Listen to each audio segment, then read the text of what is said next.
Hi, everybody. It's Jeffrey. It's right color. This is the reading for May 6th. 6th.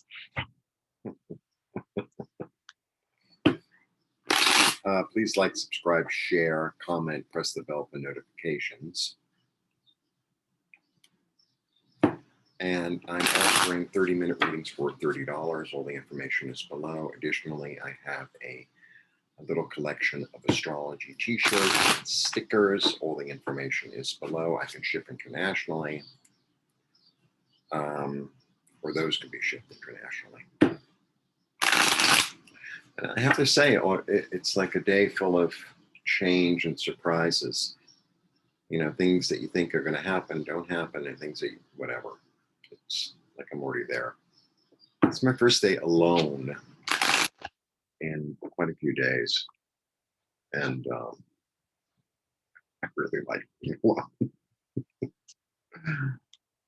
I like being with people too, but it's nice to be back into my own element and, do whatever I want to do whenever I want to do it.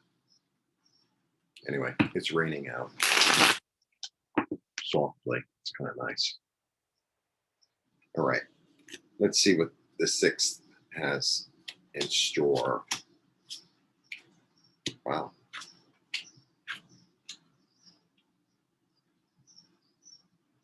One, two, three. All right.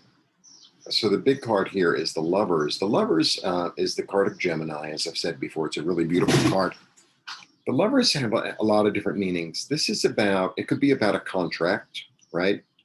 Like a spiritual contract, right? Because they have one together, and they also have one kind of with God or spirit or whatever. Could also be about duality or bringing together of opposites. Could also be about choice. Then we have the 8. So the 8, a lot of times, well, my interpretation of the 8 is always like he hears his calling and he's going after his spiritual quest. That's always my interpretation of it. A lot of people see it as walking away, but it's interesting because it's not like he's walking away because things are bad, or he's walking away because things didn't work out. He's walking away from full cups.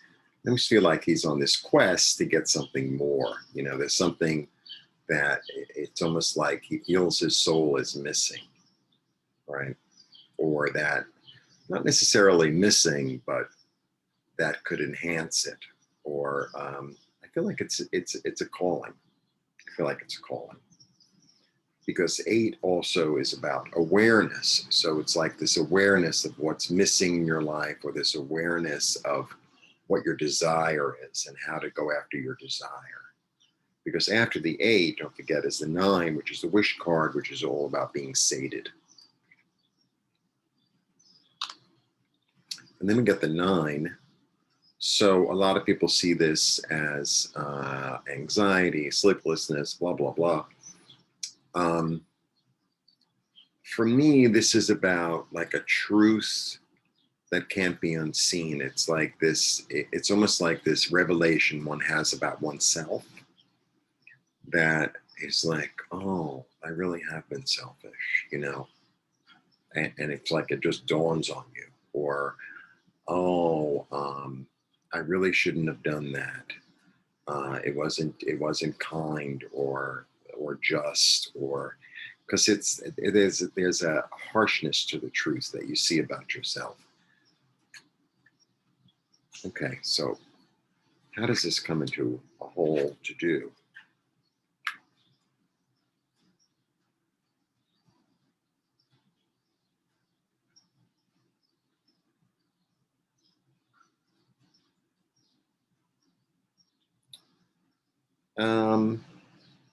I don't really know.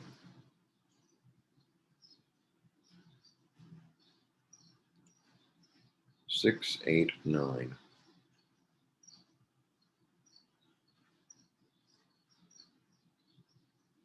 Maybe it's a realization that this thing that you've been going after isn't really what your soul's mission is. It could be that. It could also be, um,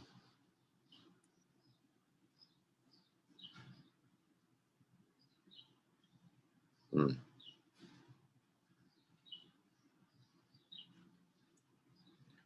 so this is sort of a relationship. It doesn't have to necessarily be love. This could also be, it could be any kind of relationship, right? Because it's a contract. It's a contract.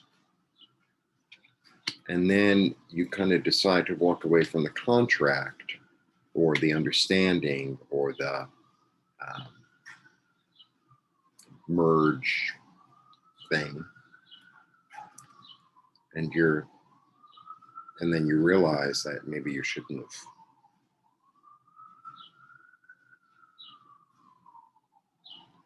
Okay.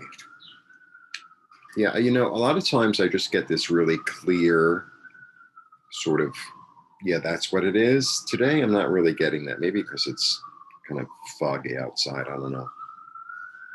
Um,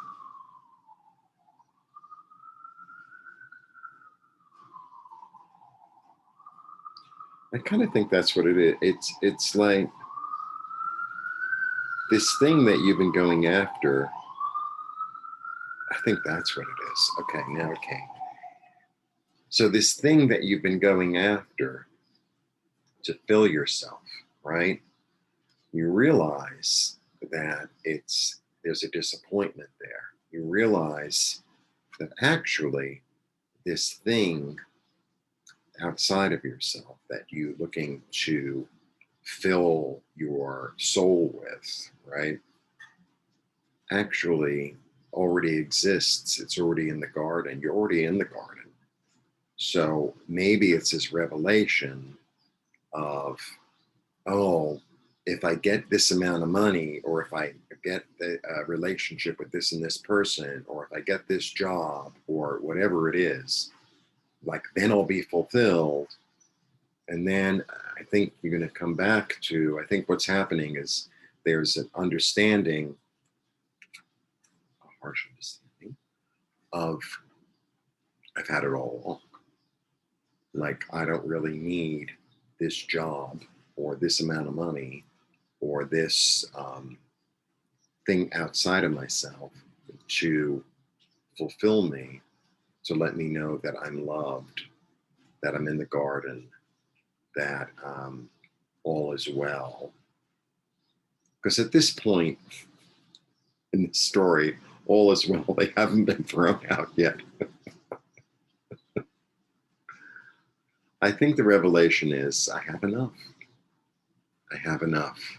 That there's, this quest sometimes of, oh, I have to get this or that is not necessary for tranquility and for happiness and for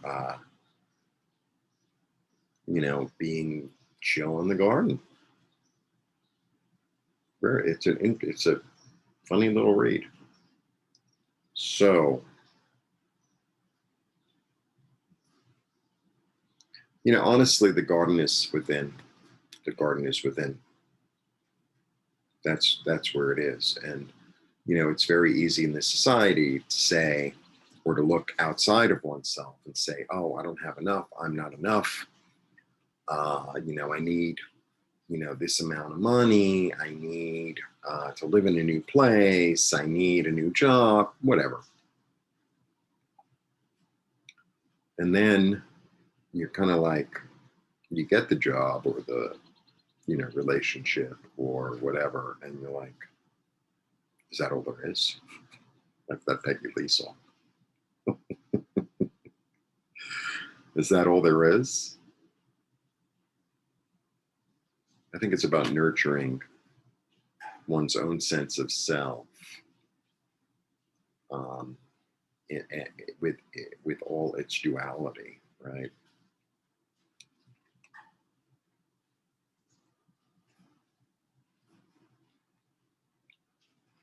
Anyway, That's my take.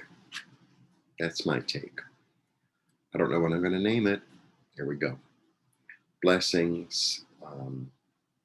And, even though sometimes, these things are uncomfortable, they're necessary. They're necessary. It's almost like your soul talks to you and says, maybe, the path you chose isn't for your highest good or highest healing, your highest completion, so to speak. Maybe there's something else. Very interesting. Okay. Blessings. If somebody has a different interpretation, write it down. I'm open to that. The cards talk to you in different ways and different days. That's the way it goes. Blessings.